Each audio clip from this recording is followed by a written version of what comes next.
जिंदाबाद जिंदाबाद our unity जिंदाबाद जिंदाबाद जिंदाबाद our inclusivity जिंदाबाद जिंदाबाद जिंदाबाद why does banking we demand we demand why does banking we demand we demand अरे आवाज दो हमें अरे भाई आवाज दो हमें अरे यातक्कागी ಹೋರಾಟ ನ್ಯಾಯಕ್ಕಾಗಿ ಹೋರಾಟ ಅರೆ ಯಾತಕ್ಕಾಗಿ ಹೋರಾಟ ನ್ಯಾಯಕ್ಕಾಗಿ ಹೋರಾಟ ಎಲ್ಲಿಯವರೆಗೆ ಹೋರಾಟ ಗೆಲ್ಲುವವರೆಗೆ ಹೋರಾಟ ಯುಎಫ್ಎಯು ಜಿಂದಾಬಾದ್ जिंदाबाद जिंदाबाद ಯುಎಫ್ಎಯು ಜಿಂದಾಬಾದ್ जिंदाबाद जिंदाबाद why does banking we demand we demand why does banking we demand we demand why does banking we demand we demand ನಾನು comrade G Gandhi, general secretary All India Ground Bank Employees association,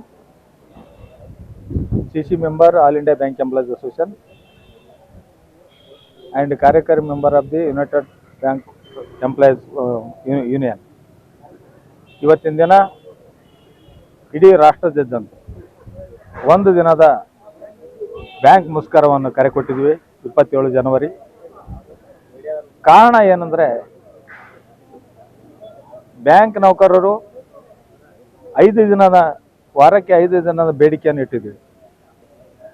ಈ 5 days banking 2023 ಡಿಸೆಂಬರ್ನಲ್ಲಿ ಮಾತುಕತೆ ಆಗಿದೆ Indian bank association ಜೊತೆ. 2024 8 March ಅವತ್ತು ಕೂಡ United forum of bank union leaders ಮತ್ತು Indian bank associations ಎರಡು ಕೂಡಿ MOU ಸೈನ್ ಮಾಡಿದ್ದೀವಿ. ನಾವು 5 ದಿನ 5 ಡೇಸ್ ಬ್ಯಾಂಕಿಂಗನ್ನು ಮಾಡ್ತೀವಿ. ಸೇಮ್ ಟೈಮ್ನಲ್ಲಿ ಪ್ರತಿದಿನ 40 ನಿಮಿಷ ಹೆಚ್ಚಿನ ಕೆಲಸ ಮಾಡ್ಲಿಕ್ಕೆ ಕೂಡ ಒಪ್ಪಂದ ಆಗಿದೆ. ಈ ಒಪ್ಪಂದದ ಪ್ರಕಾರ IBI ಏನಾಗಿದೆ, ಕೇಂದ್ರ ಸರ್ಕಾರದ ವಿತ್ತ ಸಚಿವಾಲಯಕ್ಕೆ ಅದನ್ನು ಅಪ್ರೂವಲ್ ಮಾಡ್ಲಿಕ್ಕೆ ಕಳಿಸಿದೆ. ಆ ಅಪ್ರೂವಲ್ ಮಾಡ್ತೀವಿ ಅಂತ ಹೇಳಿ ಇಲ್ಲಿವರೆಗೂ ಸುಮಾರು 2 ವರ್ಷ ಆಗ್ಲಕ್ಕೆ ಬಂತು. ಕೇಂದ್ರ ಸರ್ಕಾರ ಯಾವುದಕ್ಕೂ ಸ್ಪಂದಿಸ್ತಾ ಇಲ್ಲ. ಜನವರಿ 2025ರಲ್ಲಿ ಮುಷ್ಕರ ಕೊಟ್ಟಿದ್ವಿ, ನಮ್ಮ ಬೇಡಿಕೆ ಈಡೇರಿಸ್ರಿ ಅಂತೇಳಿ. ಆವಾಗ ಸೆಂಟ್ರಲ್ ಲೇಬರ್ ಕಮಿಷನರು ಮತ್ತು DFS ಫೈನಾನ್ಸ್ ಸೆಕ್ರೆಟರಿ ಜೊತೆ ನಾವು ಡಿಸ್ಕಷನ್ ಮಾಡಿದಾಗ ಅವರು ಅಂದರು, ಇಲ್ಲ ನಿಮ್ಮ ಡಿಮ್ಯಾಂಡ್ ಏನದಲ್ಲ ನಾವು ಕನ್ಸಿಡರ್ ಮಾಡ್ತೀವಿ, ಮುಷ್ಕರ ಮಾಡಬೇಡ್ರಿ ಆಯಿತು ಅಂತೇಳಿ ಮುಷ್ಕರ ತಗೊಂಡು. ಅದರ ನಂತರ ಜನವರಿಲಿಂದ ಇಲ್ಲಿವರೆಗೂ ಯಾವುದೇ ರೀತಿಯಿಂದ ಸ್ಪಂದನೆ ಮಾಡಲಿಲ್ಲ. ಅದಕ್ಕಾಗಿ ನಾವು ಡಿಸೆಂಬರ್ನಲ್ಲಿ ಮತ್ತೆ ನಾವು ಮುಷ್ಕರಕ್ಕೆ ಕರೆ ಕೊಟ್ಟಿವಿ. ಪತ್ರ ಚಳವಳಿ ಮಾಡಿದ್ದೀವಿ. ಅಲ್ಲಿಂದ ಕೇಂದ್ರ ಸರ್ಕಾರಕ್ಕೆ ಮನವಿ ಪತ್ರ ಕೊಟ್ಟಿದ್ದೀವಿ, ಟ್ವಿಟರ್ ಕ್ಯಾಂಪ್ ಮಾಡಿದ್ದೀವಿ, ಮತ ಪ್ರದರ್ಶನ ಮಾಡಿದ್ದೀವಿ, ನಮ್ಮ ಬೇಡಿಕೆಯನ್ನು ಈಡೇರಿಸ್ರಿ ಅಂತೇಳಿ. ಆದರೆ ಯಾವುದೇ ರೀತಿಯಿಂದ ಅವ್ರ ಕಡೆಯಿಂದ ರೆಸ್ಪಾನ್ಸ್ ಬರಲಿಲ್ಲ. ಆಗ ನಾವು 27 ಜನವರಿಗೆ ಮುಷ್ಕರದ ಕರೆ ಕೊಟ್ಟಿದ್ವಿ. ಸೆಂಟ್ರಲ್ ಲೇಬರ್ ಕಮಿಷನರ್ ನಮಗೆ ಕನ್ಸಲೇಷನ್ ಕರೆದು ಅದರ ಮಾತುಕತೆ. ಆ ಮಾತುಕತೆಯಲ್ಲಿ ಜನವರಿ 22 ಕೇಂದ್ರ ಸರ್ಕಾರದ ವಿತ್ತ ಸಚಿವಾಲಯ, IBA ಆಫೀಸರ್ಸ್ ಮತ್ತು ಎಲ್ಲ ಬ್ಯಾಂಕಿನ ಜನರಲ್ ಮ್ಯಾನೇಜರ್ಸ್ ಬಂದು ಮಾತುಕತೆ ಆದಾಗ ನಾವು ಹೇಳಿದ್ವಿ, ನಿಮ್ಮ ಪ್ರಕಾರನ ನಾವು ಒಪ್ಪಂದ ಮಾಡಿಕೊಂಡಂತ ಏನು 5 ದಿನದ ಬೇಡಿಕೆ ಇದೆ ಅದನ್ನು ಇಂಪ್ಲಿಮೆಂಟ್ ಮಾಡ್ರಿ ಆದಷ್ಟು ಬೇಗ. ಕಾರಣ ಅಂದರೆ ಬ್ಯಾಂಕ್ನಲ್ಲಿ ಸಿಬ್ಬಂದಿ ಕಡಿಮೆ ಇದೆ, ಪ್ರತಿದಿನ ಕೆಲಸದ ಒತ್ತಡ ಹೆಚ್ಚಾಗ್ತಿದೆ. ಅದೇ ರೀತಿ ನೀವು RBIನಲ್ಲಿ 5 ಡೇಸ್ ಬ್ಯಾಂಕ್ ಇದೆ, LICಯಲ್ಲಿ 5 ಡೇಸ್ ಬ್ಯಾಂಕ್ ಇದೆ, ನಾನ್ ಬ್ಯಾಂಕಿಂಗ್ ಫೈನಾನ್ಸಲ್ಲಿ 5 ಡೇಸ್ ಬ್ಯಾಂಕ್ ಇದೆ, IT ಮತ್ತು BTಯಲ್ಲಿ ಕೂಡ 5 ಡೇಸ್ ಬ್ಯಾಂಕ್ ಇದೆ, GISನಲ್ಲಿ ನಾವು 5 ಡೇಸ್ ಬ್ಯಾಂಕ್ ಇದೆ. ಇಷ್ಟೆಲ್ಲ ಇದ್ದಾಗ ನಮ್ಗೆ ಯಾಕೆ ನೀವು ಇಂಪ್ಲಿಮೆಂಟ್ ಮಾಡಲಾಗತ್ತಿಲ್ಲ? ಅಲ್ಲಿಂದ ಒಪ್ಪಂದ ಆದಂಥ ವಿಷಯ ಇದು, ಮಾಡಿ ಅಂತ ಕೇಳಿದ್ವಿ. ಆದರೆ ಕೇಂದ್ರ ಸರ್ಕಾರದ DFS ಸೆಕ್ರೆಟರಿಗಳು ಯಾವುದೇ ಭರವಸೆ ಕೊಡಲಿಲ್ಲ, ಯಾವುದೇ ಸ್ಪಂದನೆ ಮಾಡಲಿಲ್ಲ. ಅದಕ್ಕಾಗಿ ನಮಗೆ ಅನಿವಾರ್ಯ ಇವತ್ತಾಗ ಕೇಂದ್ರ ಸರ್ಕಾರನೇ ನಮಗೆ ಇವತ್ತಿನ ಬೀದಿಯಲ್ಲಿ ತಳ್ಳಿದ್ದಾರೆ. ನಾವು ಅನಿವಾರ್ಯವಾಗಿ ಮುಷ್ಕರ ಮಾಡುವಂಥದ್ದು ಪ್ರಶ್ನೆ ಬಂದಿದೆ. ಮುಂದಿನ ನಡೆ ಏನು?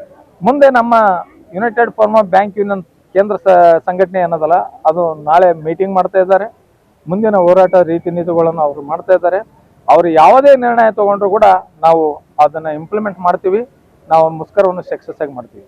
ಇವತ್ತಿನ ದಿನ ಕೂಡ ಇಡೀ ರಾಷ್ಟ್ರದಾದ್ಯಂತ ಎಲ್ಲ ಬ್ಯಾಂಕುಗಳು ನಮ್ಮದೇ ಸುಮಾರು 8 ಲಕ್ಷಕ್ಕಿಂತ ಹೆಚ್ಚು ಗ್ರಾಮೀಣ ಬ್ಯಾಂಕ್ ನೌಕರರು, ಕೋಆಪರೇಟಿವ್ ಬ್ಯಾಂಕ್ ನೌಕರರು, ಹಾಗೂ ಕಮರ್ಷಿಯಲ್ ಬ್ಯಾಂಕ್ ನೌಕರು ಇಷ್ಟು ಜನ ನಾವು ಮುಷ್ಕರದಲ್ಲಿ ಭಾಗವಹಿಸಿದ್ವಿ. ನಮಗೂ ಗ್ರಾಹಕರಿಗೆ ತೊಂದರೆ ಆಗ್ತದಂತ ನಮಗೂ ಗೊತ್ತಿದೆ. ಆದರೆ ಕೇಂದ್ರ ಸರ್ಕಾರನೇ ಅದನ್ನು ಕಾಳಜಿ ಮಾಡಲಾರ್ದೇನೆ ಗ್ರಾಹಕರ ಬಗ್ಗೆ ಅದು ಚಿಂತೆ ಮಾಡಲಿಲ್ಲ, ಬ್ಯಾಂಕ್ ನೌಕರ ಬಗ್ಗೆ ಚಿಂತೆ ಮಾಡಲಿಲ್ಲ. ಆದಾಗೂ ನಮ್ಮ ಬೇಡಿಕೆ ಈಡೇರಿಸದೇನೆ ನಮಗೆ ಬೀದಿಗೆ ತಳ್ಳಿದ್ದಾರೆ. ನಮಗೆ ಅನ್ಯತಾ ಮಾರ್ಗ ಇಲ್ಲ, ನಾವು ಅನಿವಾರ್ಯ ಮುಷ್ಕರ ಮಾಡೋದು ಅನಿವಾರ್ಯವಾಗಿದೆ. ಈಗಾಗಲೂ ನಿಮ್ಮ ಮುಖಾಂತರ ನಾವು ಬೇಡಿಕೊಳ್ತೀವಿ, ನಿಮ್ಮ ಮಾಧ್ಯಮದ ಮುಖಾಂತರ ಕೇಂದ್ರ ಸರ್ಕಾರ ಬೇಡ್ಕೊಳ್ತೀವಿ, ಒಪ್ಪಂದ ಆದಂತ ಏನು ಒಪ್ಪಂದ ಆಗಿದೆ 5 ಡೇಸ್ ಬ್ಯಾಂಕಿಂಗ್ ಅದನ್ನು ತಕ್ಷಣ ಇಂಪ್ಲಿಮೆಂಟ್ ಮಾಡ್ರಿ, ಗ್ರಾಹಕರಿಗೆ ಸೇವೆ ಕೊಡ್ಲಿಕ್ಕೆ ನಮಗೆ ಆಸ್ಪದ ಮಾಡಿಕೊಡ್ರಿ ಅಂತ ಹೇಳುತ್ತಾ, ಯಾಕಂದ್ರೆ ಪ್ರತಿಯೊಂದು ಕೇಂದ್ರ ಸರ್ಕಾರದ ಸ್ಕೀಮ್ಗಳಾಗಲಿ ರಾಜ್ಯ ಸರ್ಕಾರ ಸ್ಕೀಮ್ಗಳಾಗಲಿ ಎಲ್ಲನೂ ಬ್ಯಾಂಕ್ ಥ್ರೋನೇ ಮಾಡ್ತಾರೆ. ಪ್ರತಿಯೊಂದು ಸಣ್ಣ ವಿಷಯ ಇರಲಿ, ಒಂದು 5 ರೂಪಾಯಿ ಸಬ್ಸಿಡಿ ಕೊಟ್ಟರು ಕೂಡ ಬ್ಯಾಂಕ್ಲಿಂದನೇ ನಾವು ಕೊಡ್ತೀವಿ. ಇಷ್ಟೊಂದು ಸಿಬ್ಬಂದಿ ಕಡಿಮೆ ಇದ್ದಾಗ ಕೂಡ ನಾವು ಕೆಲಸ ಮಾಡ್ತಾ ಇದ್ದೀವಿ. ಅಲ್ಲಿಂದ 5 ಡೇಸ್ ಬ್ಯಾಂಕಿಂಗ್ ಅಂದ್ರೆ ಕೆಲವು ಜನಕ್ಕೆ ಯಂತ್ರ ಬೇಕಿದ್ದು, ಲಕ್ಸರಿಯಸ್ ಅಲ್ಲ. ನಾವು 5 ಡೇಸ್ ಬೆಳಗ್ಗೆಯಿಂದ ಸಾಯಂಕಾಲ ತನಕ ಫೈನಾನ್ಸಲ್ಲಿ ವರ್ಕ್ ಮಾಡಿದ ನಂತರ ಟ್ರಸ್ ಆಗಿರ್ತದೆ. ಅದಕ್ಕಾಗಿ 2 ಡೇಸ್ ರೆಸ್ಟ್ ಆದ್ರೆ ಏನಾಗ್ತದೆ, ಮತ್ತೆ ಮಂಡೇಲಿಂದ ನಿಮ್ಗೆ ಅತಿ ಹೆಚ್ಚಿನ ರೀತಿಯಿಂದ ನಮಗೆ ಕೆಲಸ ಮಾಡ್ಲಿಕ್ಕೆ ಅನುಕೂಲ ಆಗುತ್ತೆ. ಇಲ್ಲಾಂದ್ರೆ ಪ್ರತಿದಿನ ವರ್ಕ್ ಪ್ರೆಷರ್ ಆಗಿ ಸಿಬ್ಬಂದಿ ಕಡಿಮೆ, ಕೆಲಸ ಜಾಸ್ತಿ. ಆ ಕಾರಣಕ್ಕೆ ಏನಾಗ್ತದೆ, ಕೆಲವೊಬ್ಬರಿಗೆ ಸುಸೈಡ್ ಮಾಡ್ಕೊಂಡಿದ್ದಾರೆ, ನಿಮ್ಗೆಲ್ಲ ನ್ಯೂಸ್ ಇದೆ. ಕೆಲವೊಂದು ಬ್ಯಾಂಕ್ ಬಿಟ್ಟು ಹೊಡ್ತಾ ಇದ್ದಾರೆ, ಅಷ್ಟೊಂದು ಟ್ರಸ್ಟ್ ಆಗ್ತದೆ. ಈ ರೀತಿ ಹಾಗೆ ಈ ಕೆಲವು ಮಂದಿ ಬ್ರೈನ್ ಡ್ಯಾಮೇಜ್ ಆಗಿದೆ, ಅಷ್ಟೊಂದು ಪ್ರೆಷರ್ ಅದು. ಅದಕ್ಕಾಗಿ ಅನ್ನೋದಲ್ಲ, ರೆಸ್ಟ್ ಅವಶ್ಯಕತೆ ಇದೆ. ಅದೇ ರೀತಿ ನಾವು ಪ್ರತಿದಿನ 40 ನಿಮಿಷ ಹೆಚ್ಚಿನ ಕೆಲಸ ಮಾಡ್ತೀವಿ. ಗ್ರಾಹಕರಿಗೆ ನಾವು ಯಾವುದೇ ತೊಂದರೆ ಆಗಲ್ಲ ಕೆಲಸ ಮಾಡ್ತೀವಿ ಅಂತ.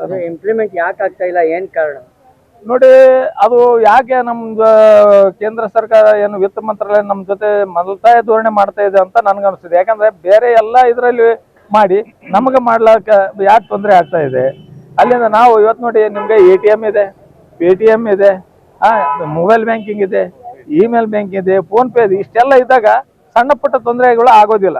ಮುಖ್ಯ ಏನಾರು ಇದ್ರೆ ಸರ್, ಆದಾಗ ನಾವು ಇಷ್ಟೆಲ್ಲ ಬೇಡಿಕೆ ಇಟ್ರು ಅದು ಒಪ್ಪಂದ ಆದಂಥದ್ದು ಇವತ್ತಿಗೆ ಮಾಡ್ತಾ ಇಲ್ಲ ಅಂದ್ರೆ ಕೇಂದ್ರ ಸರ್ಕಾರ ಯಾಕೋ ನಮಗೆ ಮಲತಾಯ ಧೋರಣೆ ಮಾಡ್ತಾ ಇದ್ದಾರೆ. ನಾವು ಇಷ್ಟೆಲ್ಲ ಅವರೆಲ್ಲ ಸಕ್ಸಸ್ ಆಗಿ ಮಾಡಿದೀವಿ. ನೀವು ಜನ್ಧನ್ ತಗೊಳ್ಳಿ, ಅದು ಯಶಸ್ವಿಯಾಗಿ ಮಾಡಿದೀವಿ. ಅವ್ರು ಅಟಲ್ ಪೆನ್ಷನ್ ತಗೋರಿ, ಬೇರೆ 0 ಬ್ಯಾಲೆನ್ಸ್ ತಗೊಳ್ರಿ, ಕೇಂದ್ರ ಸರ್ಕಾರದಾಗ್ಲಿ ರಾಜ್ಯ ಸರ್ಕಾರದಾಗ್ಲಿ ಭಾಗ್ಯಲಕ್ಷ್ಮಿ ತಗೊಳ್ರಿ, ಬಿಜು, ಈ ಪ್ರತಿಯೊಂದು ಎಲ್ಲಾನು ಬ್ಯಾಂಕ್ ಥ್ರೋನೇ ಆಗ್ತದೆ. ಇಷ್ಟೆಲ್ಲ ನಾವು ಅಚ್ಚುಕಟ್ಟಾಗಿ ಕೆಲಸ ಮಾಡಿದಾಗೂ ನಮ್ಮ ಬಗ್ಗೆದಾಗ ಅವರು ಏನು ತಾತ್ಸಾರ ಇಟ್ಟಿದ್ದಾರೆ ಅದು ಭಾಳ ತಪ್ಪು. ನಮಗೆ ಸ್ಪಂದಿಸಬೇಕು, ನಮ್ಮ ಬೇಡಿಕೆಗೆ ಸ್ಪಂದಿಸಬೇಕು. ಬೇಗನೆ ಇಂಪ್ಲಿಮೆಂಟ್ ಮಾಡಿದರೆ ನಾವು ಇನ್ನೂ ಹೆಚ್ಚಿನ ರೀತಿಯಿಂದ ಗ್ರಾಹಕರಿಗೆ ಕೆಲಸ ಮಾಡ್ಲಿಕ್ಕೆ ಸಾಧ್ಯ ಆಗ್ತದೆ ಅಂತ ಹೇಳ್ತಾ ನಿಮ್ಮ ಮಾಧ್ಯಮ ಮುಖಾಂತರ ನಾವು ಅವರಿಗೆ ರಿಕ್ವೆಸ್ಟ್ ಮಾಡ್ತೀವಿ, ನೀವು ಕೂಡ ಇದಕ್ಕೆ ಸಹಕರಿಸಬೇಕಂತ ಹೇಳ್ತೀವಿ. ಧನ್ಯವಾದಗಳು. नमस्ते। आज जो ये पूरा देश में जो ये 5 डेज बैंकिंग के लिए जो ये स्ट्राइक में जो हमारे बैंकिंग सेक्टर जो आया है, ये जो सेंट्रल गवर्नमेंट जो है हमारे IBA के साथ जो टाइप हुआ था, होने के बाद भी ये सेंट्रल गवर्नमेंट में अभी तक ये लागू नहीं हुआ है। क्योंकि देखिए, हमारे यहाँ पे 7 से 8 लाख एम्प्लॉयज़ है। आज हमारे देश की आबादी जो है 130 करोड़ के ऊपर है। ये 7 से 8 लाख एम्प्लॉयज़ अगर 130 करोड़ जनता को हम सेवा दे सकते हैं, तो एक आदमी का हम एवरेज अगर लेते हैं तो यहाँ पे एक आदमी को 2000 की आदात पे हमको यहाँ पे बर्डन हो रहा है। और यहाँ पे LIC हो या NABARD हो, RBI हो या कोई भी एक इंस्टीट्यूशन हो, वहाँ पे 5 डेज का जो ये है वर्किंग है सभी तरफ लागू है। लेकिन हमारे यहाँ पे बैंकिंग में ये सब नहीं हो रहा है। तो यहाँ पे क्या हो रहा है, सीवियर अटैक्स हो रहा है, क्योंकि यहाँ पे एम्प्लॉयज़ का बहुत शॉर्टेज है। आज आप ये सेंट्रल गवर्नमेंट का स्कीम लेते हो तो PMJJY जीवन बीमा योजना हो, सुरक्षा योजना हो, अटल पेंशन योजना हो, या आप स्टेट की अगर देखते हो तो ये भाग्य लक्ष्मी हो, सभी चीज़ें जो है बैंक के माध्यम से यहाँ पे लागू हो रहा है। तो यहाँ पे ये बैंक वाले को ये सेंट्रल गवर्नमेंट जो यहाँ पे जो ये जो डिसीजंस ये नहीं दे रहे हैं, ये बहुत बुरा लग रहा है।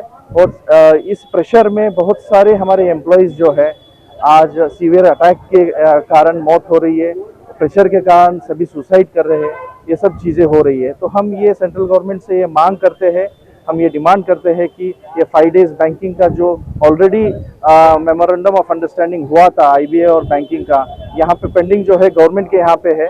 तो हम गवर्नमेंट से आग्रह करते हैं कि ये जल्द से जल्द लागू किया जाए और यहाँ पे इम्प्लीमेंट करके ये सब चीज़ें यहाँ पे लागू किया है। तो यहाँ पर आप देख सकते हैं कि ऑल इंडिया लेवल पर जो है आज बैंकिंग एम्प्लॉइज की ओर से स्ट्राइक किया जा रहा है। 5 डेज बैंकिंग की डिमांड उनको आज ही नहीं बल्कि 2 साल पहले से जो 5 डेज बैंकिंग का डिमांड उनको लेकर कई तरह के स्ट्राइक हो चुके हैं और ये इनका जो प्रपोजल है वो सेंट्रल गवर्नमेंट में पड़ा हुआ है, लेकिन सेंट्रल गवर्नमेंट वाले इन्हें इम्प्लीमेंट नहीं कर पा रहे हैं। लेकिन बैंक के एम्प्लॉयज़ का कहना है कि 5 डेज अगर वर्किंग रहेंगे तो जो एम्प्लॉयज़ है वो हर तरह का काम जो है सहमति से कर पाएंगे।